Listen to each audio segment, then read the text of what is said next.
বাইরে টিপ টিপ বৃষ্টি পড়ছে, দেখতেই কত ভালো লাগছে।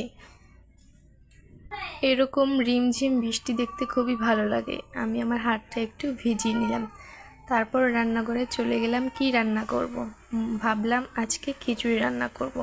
হ্যালো এভরিওয়ান, আসসালামু আলাইকুম। আপনারা সবাই কেমন আছেন? আশা করি সবাই ভালো আছেন।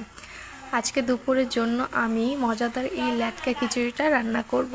কিভাবে রান্না করি সেটাই আজকে আপনাদের সাথে শেয়ার করব। প্রথমে আমি এখানে চাল, ডাল আর মুগ ডাল নিয়েছি। আমি এখানে 2 ধরনের ডাল নিয়েছি আর আতপ চাল নিয়েছি। এখন আমি মিক্সড করে নিয়েছি। তারপর এখানে সবজি কেটে নিয়েছি, মিষ্টি কুমড়া, পেঁপে, আলু। আপনার ইচ্ছে হলে আরও সবজি দিতে পারেন। আমি 3 রকমেরই কেটে নিয়েছি। তারপরে এইদিকে মাংসটাকে সুন্দর করে কষিয়ে নিচ্ছি।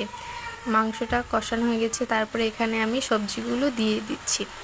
বাইরে টিপ টিপ বৃষ্টি পড়ছে আর আমি এদিকে রান্না করছি, খুবই ভালো লাগছে। তারপরে আমার মাংস রান্নাটা প্রায় হয়ে গেছে, একটু পরে নামিয়ে ফেলবো। বৃষ্টির দিনে এরকম সবজি দিয়ে ল্যাটকা খিচুড়ি খেতে আমার তো খুবই ভালো লাগে।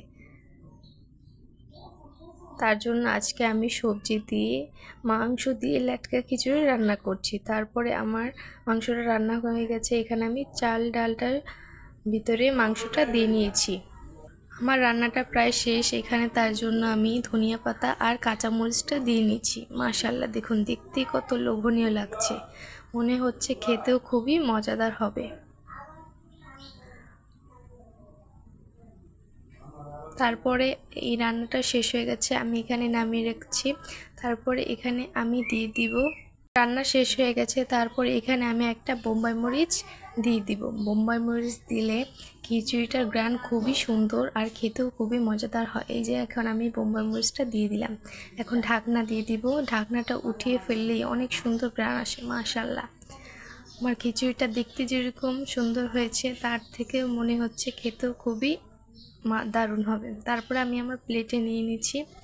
খিচুড়িটা আসলেই খেতে খুবই মজাদার হয়েছে। আপনারা অবশ্যই বাসায় এভাবে রান্না করে দেখবেন। আমার ভিডিওটা কেমন লেগেছে অবশ্যই কমেন্টে বলে যাবেন।